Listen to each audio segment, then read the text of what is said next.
Hello and welcome to a smerdp video, and today we are looking at Immortal X-Men issue 5, and on the cover we've got Exodus, Bennett du Paris, and as you probably figured out now, when it's got this character, that particular character on there, the issue sort of revolves around them, and Noto is the person who delivers this variant cover. So we begin our story with a sort of a memory from Exodus, and it is back when he is in the sand searching for Apocalypse, and Apocalypse means revelation. And in the desert, at this time he was thinking to himself that he was hallucinating, and he was a man of faith, man of the church, so what he sees is almost to him like a prophet, like many Bible stories were. And this was a cross, a true cross, and a man of faith has no answers. But now he is a mutant of faith, which is slightly different, and he understands more perfectly now than he ever did back then. He's also written a book of Exodus, and the more the mutants were oppressed, the more they multiplied and spread. So the humans came to dread the humans. Okay, so we have the sort of introduction here. We have the team here. We have Kieran's the writer. Michelle Bandini is the artist. David Correll is the color artist. Vichy's Clayton Cow is the letterer. Tom Miller and Jay Bowen remain on design. The design does look very, very cool. So the council are meeting, and they are meeting to discuss the externals. So they didn't expect this from them, and nor have they prepared for them. This abduction of Sinister was unforeseen, so to speak. And Forge has found a way to track this back to a celestial signature, so to speak. I lost my word in there. Destiny also points in, etc. Shaw wants to see this lady Cersei, who has been an Avenger. If you've never read the Avengers with her in it. And he's interested in seeing if she is in a skimpy shirt, and he asks Irene for that information, because Irene can see potential futures. Kate just thinks it's ridiculous, and sure, shut up, etc. So one of the things is, has he been so Xavier puts it as he's been kidnapped by the externals, whereas Exodus says, or rescued, which is an interesting point of view, that he could be rescued or working with another race, which probably isn't like him. He's Sinister would be very selfish, so I can't see that happening. We also get Emma Frost very concerned, and she airs this concern of what this council has lost. Apocalypse gone, Magneto gone, Sinister kidnapped. Big free players in this mutant council, and she says we cannot look weak at this point. If these externals are going to attack, we've got to be strong enough to contain that, so to speak. So she says we're going to brief the captains. Scott will have a plan. He always does. Kate says, bless that nerd. And I say, bless that nerd as well, because Scott is one of my favorite characters, for those who have been watching my videos for a long time. And then sure, it's like a fence. We have to go on a fence, which is interesting. Then Exodus gives some information about the externals. I mean, he's been around for thousands of years. So he says that they have their own cities. They're locked off in the different realities, citadels, etc., and so forth. So they are talking about how they can hurt them, etc. And the others are a bit surprised that he's met externals, but, you know, even though he was asleep for a long time, you know, and it was around the time that he went to see Apocalypse. Now we get this weird sort of monologue here, where things start to change, and it took me a couple of seconds before I realized it. So, Caesar gone, this is suspicious for dozens of reasons. We should purge him, run the council too, and then there's a slowness. That was deliberate, by the way. So he is shoved into his mind, and destiny is sort of there, which looks good and twists, and we are blasted back in the past where Exodus meets Apocalypse, and he saw Apocalypse as this sort of messiah, God, etc. And he wanted to Exodus to be his number one, his right-hand man to go into this new world, etc. But it came with a cost. That cost was to kill his friend.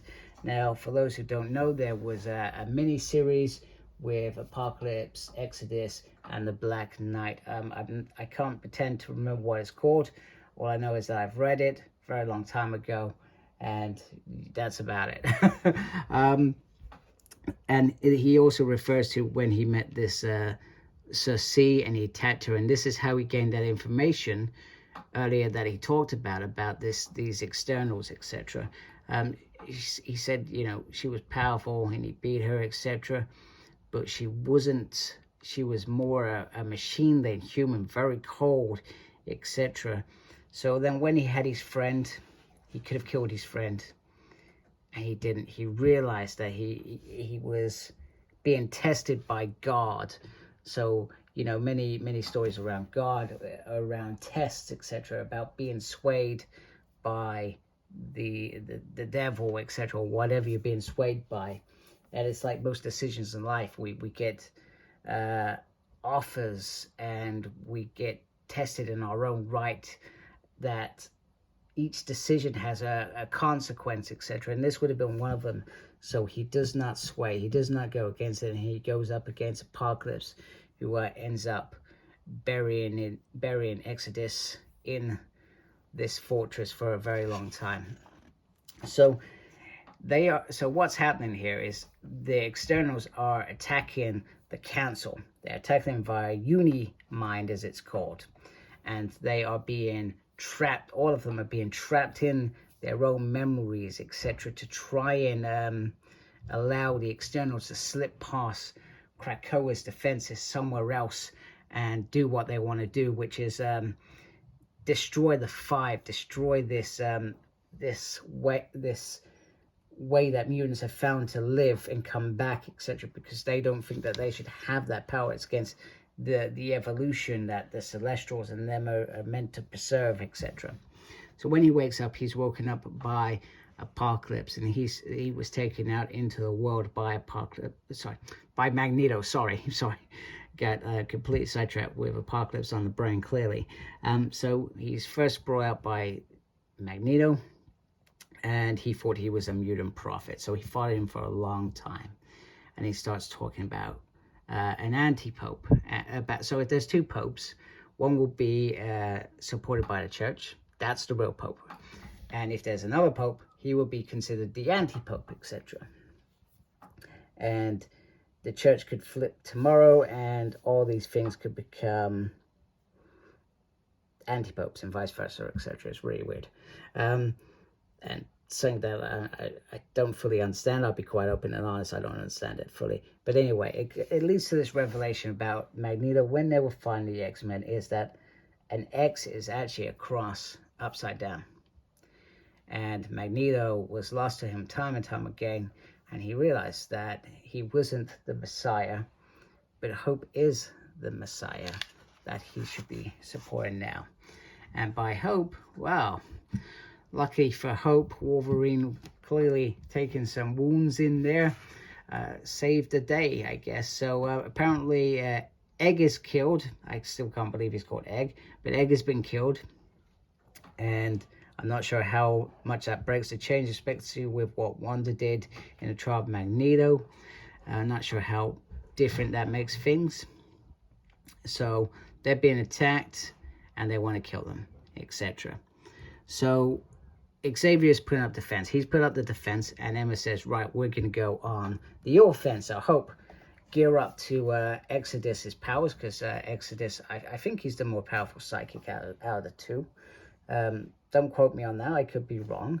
We all know that Emma's very strong.